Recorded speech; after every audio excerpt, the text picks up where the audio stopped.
Rex Chapman, former NBA player, former Kentucky hoop star, Twitter legend, by the way, and he's got a podcast that's great. It's called Charges. It takes audiences on a journey through some of the most fascinating scandals that rock the sports world, from brawls to betting to bribery and everything in between. And Rex joins us on the program. Good morning, Rex. How's morale? Good morning, Daniel Patrick. How are you, buddy? I'm doing okay. You going to the Suns game tonight? Trick question? Yes. Oh, okay.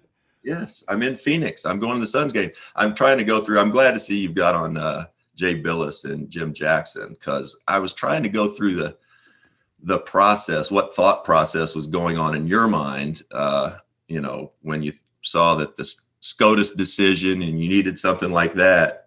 Guys like Jay Billis, you don't go, call up Rex Chapman. Well, we can talk about, what it was like when you came out of high school and what you could have made. Like, if you were Kentucky now, as a sophomore, let's say, and they gave you your name, image, and likeness, what kind of money do you think you would make above board at Kentucky? I don't know. I remember back, and during those times that, they sold jerseys. They sold T-shirts. The one that got me was, and students had them. Seemed like everybody had them. Said, "I love Rex" on them. It was just real generic heart. And they sold thousands and thousands of them during my time at Kentucky, which of course I never saw any of. So yeah, there you go. But, if you look at the landscape now, is this going to change college athletics if you have certain states that allow this? Basketball stars. Like, what would Zion Williamson be worth, name, image, and likeness, to spend 1 year at Duke? I have no idea what that is. It's like millions of dollars. Millions of dollars. It's millions of dollars. Think about it. If if you tell college kids no class today, they go, okay. They say no practice today, or no, we're not going to pay you. Or I'm sorry, professional athletes. If you tell professional athletes, okay, look, guys, we're not going to pay you this month or this week, they say, we're not going to play. Yeah. And that's what we've been kind of stuck with for years and years. But it used to be, how did athletes get paid back when you were coming out of high school? Either under the table or through some, it fostered a, look, everybody is out there trying to fight over the best players in the country at the highest level. 25 schools, football, basketball, going after the same kids every year. And you just brought it up. If some states are going to allow this and some states are not going to, the states that are not going to are really going to suffer talent-wise. The best players just aren't going to ultimately go to that school. They're going to find another state where these college, and look, you played college ball, Dan. Most college kids are not going to go play professional sports. Yeah. So look, they've got a short window, 4 or 5 year window in college to make a little money off their name, image, and likeness. Is that too much to ask? Without naming names, the biggest offer you got?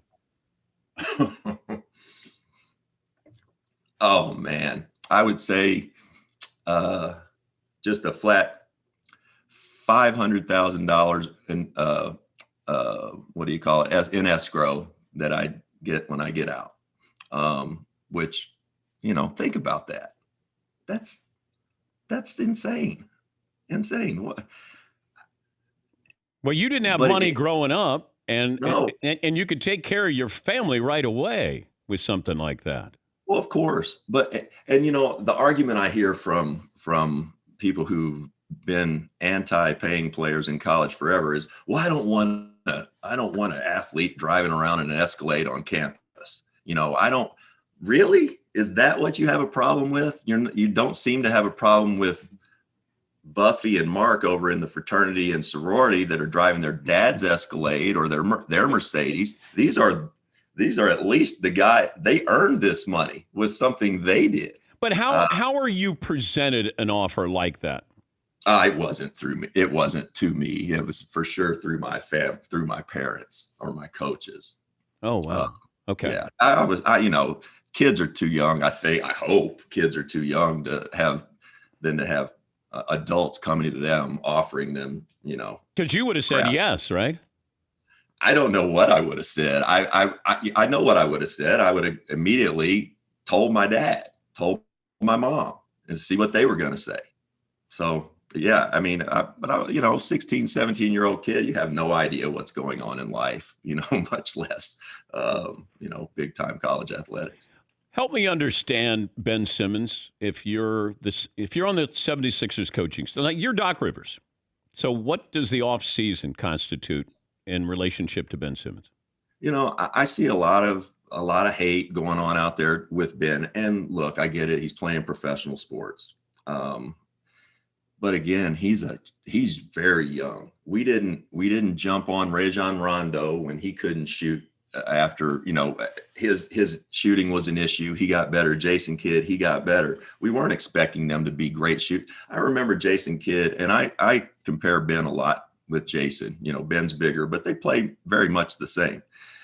We used to get mad at Jason during games because he wouldn't shoot the ball. He didn't have confidence enough to shoot the ball. We had a veteran team, and if I came off a screen or KJ came off a screen and Jason wasn't going to shoot it, we had two guys, and I had two guys in my lap. So we had to beg Jason to shoot it. It has to be something that goes on with Ben. And I know it's a confidence. Obviously, it's a confidence thing. He has no confidence shooting a jump shot. And I can't imagine what that feels like because he is extraordinary in every other facet of the game, every other facet. And I'm not ready to say you can't win with Ben Simmons as a point guard in this league because he's a phenomenal basketball player. But he has to put the work in. It has to come every single day. But what is that, though? This isn't just going out there and shooting 100 free throws. I got to put you in a game situation where these free throws actually matter. Like, it's really important. Like, if you miss this, the entire team runs 10 wind sprints or whatever it is. There has to be stakes attached to it. Shaq could make 20 in a row in practice. Yeah, I would say look at a young man right now like Mikal Bridges in Phoenix. If you remember a year ago, he had one of the worst jump shots you've ever seen. He got a real hitch in it where he almost couldn't release it. It was like a 3-part jump shot. And he went to work during the pandemic. And I mean to tell you, he's a different guy now. It's muscle memory.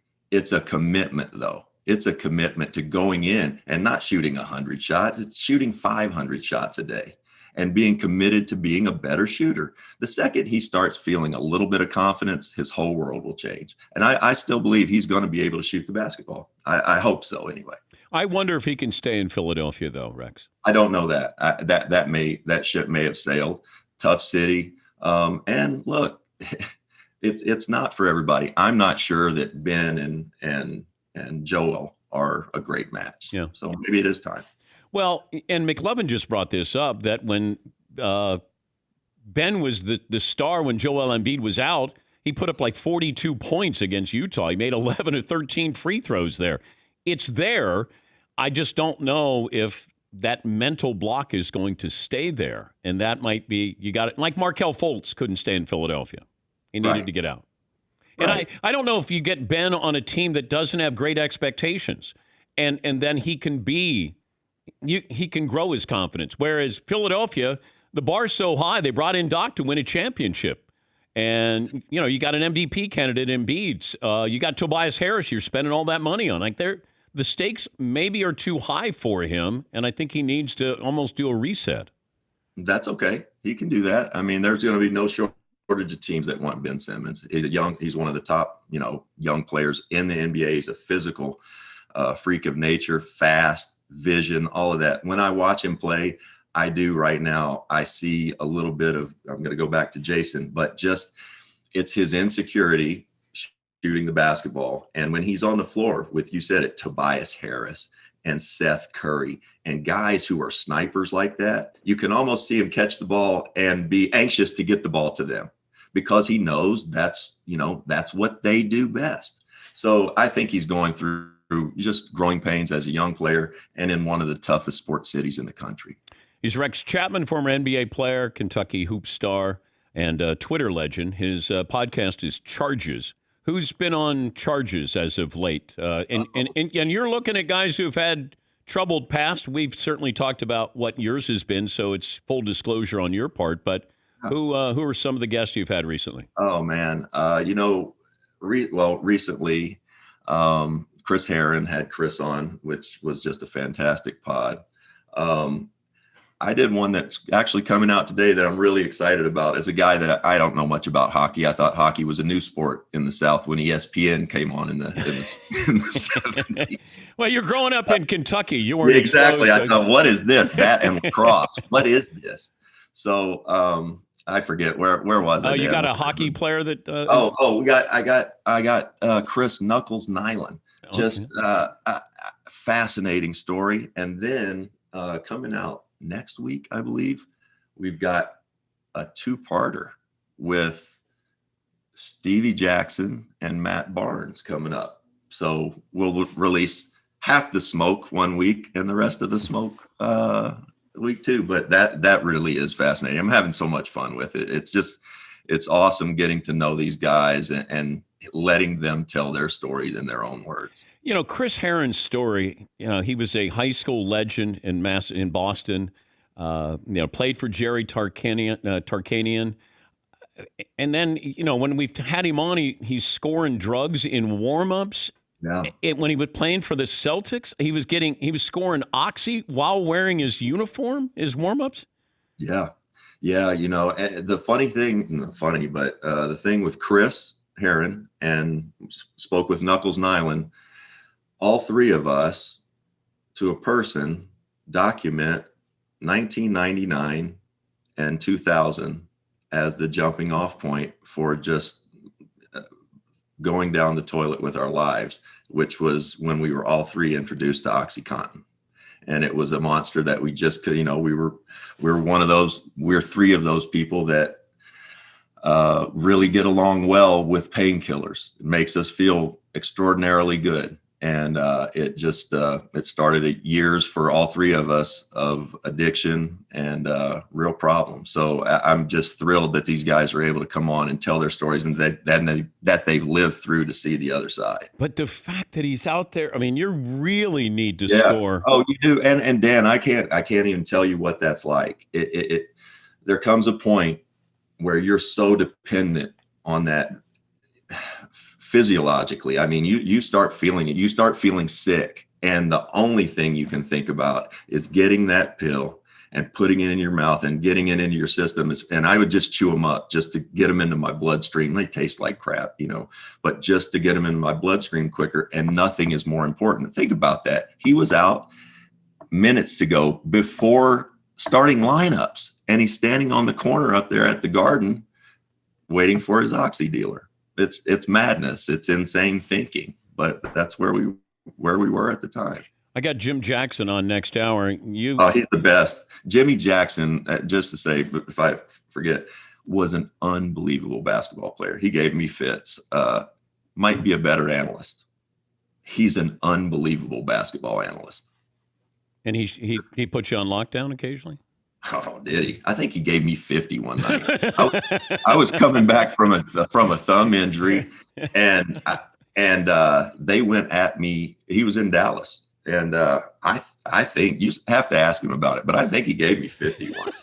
Michael never gave me 50. Jimmy Jackson gave me 50. Yeah. Do you think guys circled that game on their calendar when they knew that they were going to face you? I hope so, because I circled them. Well, yeah, but who did you know you were going to have a great game? You just couldn't wait. You never. Yeah, you can. No, okay, Vinny Del Negro. You knew. No. You knew you were going to light up Vinny Del Negro. No, man, I can't say that. Vinny was great. You just did. No, I didn't. Okay, I did. Yeah, you could light up Vinny Del Negro. Vinny's my guy. Yeah, yeah. Well, not anymore. Not anymore. Hey, it's great to talk to you as always. So no Kawhi, no Chris Paul tonight, but you get to watch Devin Booker. Oh man, how much fun are these Suns? And I'm a homer, of course. I'm biased. But look at what's left. The Suns are the most complete team left. I feel like they defend better than any of the teams left. They share the ball like a college team. I can't say enough about Monty Williams. And I've been around this squad some. Dan, you know what a college atmosphere feels like. And when it's really good, it's really good. These players love Monty Williams like they love their favorite college coach, to a person. Yeah. He's come in and he's changed the culture. James Jones and Robert Sarver made a great hire, and the culture has completely changed. Devin Booker's obviously a star. DeAndre Ayton's come leaps and bounds. So look out for the Suns. If they get Chris back and are healthy, I don't know anybody can beat them. I would ask you this, but I know the answer because you're not going to know the answer. Where can people find your podcast, Charges? I'm going to say anywhere you can find your podcast. Apple, Spotify, YouTube, all of that stuff. iHeartRadio, Charges. Look at you. Okay. Get out. Look, I'm getting the hang of it. You are. Thanks, buddy. Look at me all grown up. Yeah. Look at you maturing there. And it looks like you made your bed too. I did. I got in trouble for not doing that last time. Look, Dan, when you go hardship out of college, it takes some time, you know. I love it. Back then, Rex went hardship. Was it really? Were you hardship back then? No, I wasn't. How much did your dad make at the time? Oh man, he didn't make very much, right? He wasn't making very much. Yeah. No. But back then, you could go hardship. That's what it was called, going hardship. And I remember, almost nobody did it at the time that I was doing it. It kind of slowed down. And I didn't intend on leaving anyway. We were going on probation. You know that. Not because of you, right? Yeah, probably not. That's a long time ago. I had Jamal Mashburn on my other pod I do with Josh Hopkins, the Rex Chapman show. And I had Mashburn on a few weeks ago, or a month or so ago. And he was going through, he said, that year, the first year I came in, we had a great year, but we couldn't make the tournament. We were on probation. I said, sorry. Didn't that team go 13-13 that year? That year they were on probation with Pitino? They may have. I don't know. I lose track around that time. I did a story on Kentucky basketball that year, but was that the Chris Mills FedEx? If I would have stayed in school and gone on to be a junior, our team would have been myself, Chris Mills, Eric Manuel, LaRon Ellis, and Sean Kemp. Oh, it's a squad. That's a squad. That's an NCAA investigation, is what it is. It never materialized. Sean Kemp. Wasn't it that Eddie Sutton's son took his SAT test for him? Yeah, no. Allegedly. You're confusing stories. Okay. I think, but that was all kind of going on. It's easy to get confused when it comes to Kentucky basketball there, Rex. Because we're so damn great. Yes, absolutely. That's what I meant. We win so many titles. That's what you're talking about. You should be wearing your uniform tonight. Which one? Your Phoenix. Well, you got a lot of uniforms. Yeah, maybe I'll just wear my uniform tonight. That would be great. Just go with your socks and your shoes. Just walk in. Yeah, socks and shoes taped. Get taped. Yeah. And nobody's going to think, wow, that's really Rex Chapman. They'll be like, that dude is dressing up like Rex Chapman. Great. I did that one year for Halloween here. You dressed up as you? Yeah. Wait, were you sober at the time? Maybe. 50-50. It's a jump ball. Who knows? Have fun tonight. Behave, okay? Thanks. Go Suns. That's Rex Chapman, and his podcast is Charges. It's great. Revealing. He sent me a couple of episodes that I got to kind of screen for him, but he's doing great. Take a break. Back after this.